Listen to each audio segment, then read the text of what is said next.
se leva de bonne heure pour faire un tour à pied dans l'avenue du bois de Boulogne avant d'aller à son rendez-vous. Le vent ayant changé, le temps s'était adouci pendant la nuit et il faisait une tiédeur et un soleil d'avril. Tous les habitués du bois étaient sortis ce matin-là, s'étant à l'appel du ciel clair et doux. Duroy marchait lentement, buvant l'air léger et savoureux comme une friandise de printemps. Il passa l'Arc de Triomphe de l'Étoile et s'engagea dans la grande avenue du côté opposé aux cavaliers. Il les regardait, trottant ou galopant, hommes et femmes, les riches du monde, et c'est à peine s'il les enviait maintenant. Il les connaissait presque tous de nom, savait le chiffre de leur fortune et l'histoire secrète de leur vie, ses fonctions ayant fait de lui une sorte d'almanach des célébrités et des scandales parisiens. Les Amazones passaient, minces et moulées dans le drap sombre de leur taille, avec ce quelque chose de hautain et d'inabordable qu'ont beaucoup de femmes à cheval. Et Duroy s'amusait à réciter à mi-voix, comme on récite des litanies dans une église, les noms, titres et qualités des amants qu'elles avaient eus ou qu'on leur prêtait. Et quelquefois, même, au lieu de dire « Baron de Tanquelay, prince de la Tour Enguerrand », il murmurait « Côté Lesbos, Louise Michaud du Vaudeville, Rose Marquetin de l'Opéra ». Ce jeu l'amusait beaucoup, comme s'il eût constaté, sous les sévères apparences, l'éternelle et profonde infamie de l'homme et que cela l'eût réjoui, excité, consolé. Puis il prononça tout haut « tas d'hypocrites » et chercha de l'œil les cavaliers sur qui couraient les plus grosses histoires. Il en vit beaucoup soupçonner de tricher au jeu, pour qui les cercles en tout cas étaient la grande ressource, la seule ressource suspecte à coup sûr. D'autres, fort célèbres, vivaient uniquement des rentes de leurs femmes, c'était connu. D'autres des rentes de leurs maîtresses, on l'affirmait. Beaucoup avaient payé leurs dettes à actes honorables, sans qu'on eût jamais deviné d'où leur était venu l'argent nécessaire, mystère bien louche. Il vit des hommes de finance dont l'immense fortune avait un vol pour origine et qu'on recevait partout, dans les plus nobles maisons, puis des hommes si respectés que les petits bourgeois se découvraient sur leur passage, mais dont les tripotages effrontés dans les grandes entreprises nationales n'étaient un mystère pour aucun de ceux qui savaient les dessous du monde. Tous avaient l'air hautain, la lèvre fière, l'œil insolent, ceux à favoris et ceux à moustache. Duroy riait toujours, répétant « C'est du propre, tas de crapules, tas d'escarpes ». Mais une voiture passa découverte, basse et charmante, traînée au trot par deux minces chevaux blancs, dont la crinière et la queue voltigeaient, et conduite par une petite jeune femme blonde, une courtisane connue, qui avait deux grooms assis derrière elle. Duroy s'arrêta, avec une envie de saluer et d'applaudir cette parvenue de l'amour, qui étalait avec audace dans cette promenade, et à cette heure des hypocrites aristocrates, le luxe crâne gagnait sur ses draps.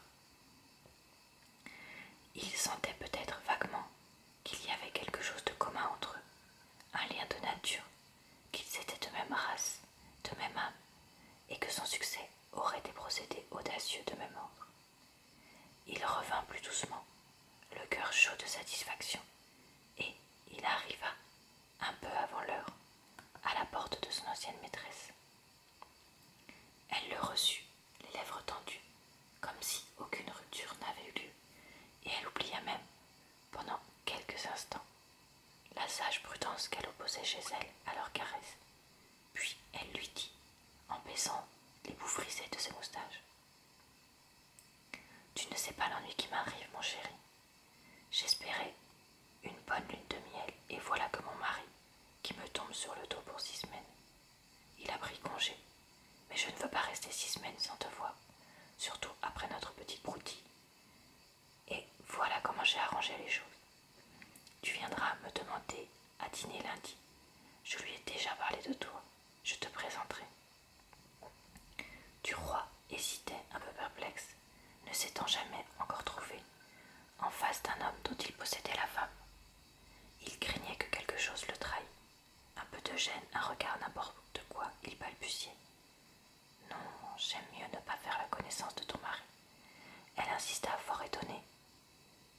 devant lui et ouvrant des yeux naïfs.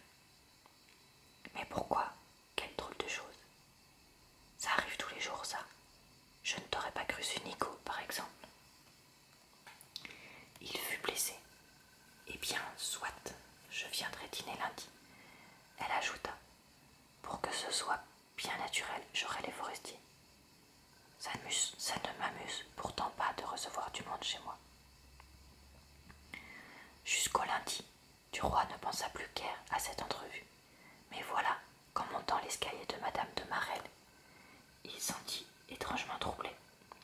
Non pas qu'il répugnât de prendre la main de ce mari, de boire son vin, de manger son pain, mais il avait peur de quelque chose sans savoir de quoi. On le fit entrer dans le salon, et il attendit comme toujours. Puis la porte de la chambre s'ouvrit, et il aperçut un grand homme à barbe blanche, décoré, grave et correct, qui vint à lui avec une politesse minutieuse. Ma femme m'a souvent parlé de vous, monsieur, et je suis charmée de faire votre connaissance. Duroy s'avança, en tâchant de donner à sa physionomie un air de cordialité expressive, et il serra avec une énergie exagérée la main tendue de son hôte. Puis, s'étant assis, il ne trouva rien à lui dire. Monsieur de Marelle remit un morceau de bois au feu et demanda. Voici longtemps que vous vous occupez du journalisme. Duroy répondit. Depuis quelques mois seulement. Ah, vous avez marché vite. Oui, assez vite. Et il se mit à parler au hasard, sans trop songer à ce qu'il disait, débitant toutes les banalités en usage, entre gens qui ne se connaissent point. Il se rassurait maintenant et commençait à trouver la situation fort amusante. Il regardait la figure sérieuse et respectable de M. de Marelle, avec une envie de rire sur les lèvres en pensant « Toi, je te fais cocu, mon vieux, je te fais cocu ». Et une satisfaction intime vicieuse le pénétrait, une joie de voleur qui a réussi, ce qu'on ne soupçonne pas. Une joie fourbe, délicieuse. Il avait envie tout à coup d'être l'ami de cet homme, de gagner sa confiance, de lui faire raconter les choses secrètes de sa vie. Madame de Marelle entra brusquement et, les ayant couverts d'un coup d'œil souriant et impénétrable, elle alla vers Duroy qui n'osait point, devant le mari, lui baiser la main ainsi qu'il le faisait toujours. Elle était tranquille et gaie comme une personne habituée à tout, qui trouvait cette rencontre naturelle et simple en sa rouerie native et franche. Laurine apparut et vint, plus sagement que coutume, tendre son front à Georges, la présence de son père l'intimitant. Sa mère lui dit « Eh bien, tu ne l'appelles plus belle amie aujourd'hui ?»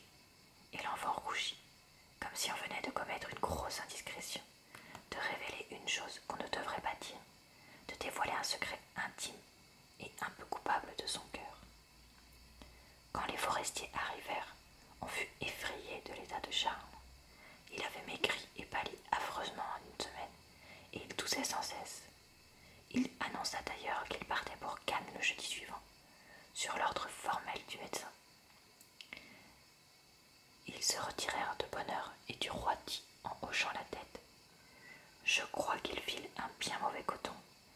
Il ne fera pas de vieux os. » Madame de Marelle affirma avec sérénité « Oh, il est perdu. En voilà un qui avait eu de la chance de trouver une femme comme la sienne. » Duroy demanda « Elle l'aide beaucoup. » C'est-à-dire qu'elle fait tout. Elle est au courant de tout. Elle connaît tout le monde sans avoir l'air de voir personne. Elle obtient ce qu'elle veut, comme elle veut et quand elle veut. Oh, elle est fine, adroite et intrigante comme aucune celle-là. En voilà un trésor pour un homme qui veut parvenir. Georges reprit. Elle se remariera bien vite sans doute. Madame de Marelle répondit. Oui, je ne serais même pas étonnée qu'elle eût en vue quelqu'un, un député, à moins qu'il ne veuille pas, car il y aurait peut-être de gros obstacles moraux. Enfin voilà, je n'en sais rien. Monsieur de Marelle grommela avec une lente impatience. Tu laisses toujours soupçonner un tas de choses que je n'aime pas. Ne nous mêlons jamais des affaires des autres. Notre conscience nous suffit à gouverner. Cela devrait être une règle pour tout le monde. Duroy se retira, le cœur troublé et l'esprit plein de vagues combinaisons. Il alla le lendemain faire une visite aux forestiers, et il les trouva terminant leur bagage. Charles, étendu sur un canapé, exagérait la fatigue de sa respiration et répétait « Il y a un mois que je devrais être parti ». Puis il fit à Duroy une série de recommandations pour le journal, bien que tout fût réglé et convenu avec M. Walter. Quand Georges s'en alla, il serra énergiquement les mains de son camarade. « Eh bien, mon vieux, à bientôt !» Mais, comme Madame Forestier le reconduisait jusqu'à la porte, il lui dit vivement « Vous n'avez pas oublié notre pacte. Nous sommes des amis et des alliés, n'est-ce pas? Donc, si vous avez besoin de moi, en quoi que ce soit, n'hésitez point, une dépêche ou une lettre, et j'obéirai. » Elle murmura « Merci, je n'oublierai pas. » Et son œil lui dit « Merci » d'une façon plus profonde et plus douce. Comme Duroy descendait l'escalier, il rencontra, en montant à pas lents, M. de Vaudreuil, qu'une fois déjà il avait vu chez elle. Le comte semblait triste, de ce départ peut-être, voulant se montrer homme du monde. Le jeune homme, le journaliste le salua avec empressement. L'autre rendit avec courtoisie, mais d'une manière un peu fière. Le ménage forestier partit le jeudi soir. La disparition de Charles donna à Duroy une importance plus grande dans la rédaction de la Vie française.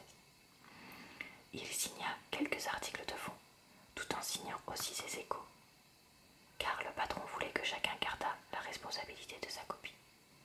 Il eut quelques polémiques dont il se tira avec esprit, et ses relations constantes avec les hommes d'État le préparaient peu à peu à devenir à son tour un rédacteur politique adroit et perspicace.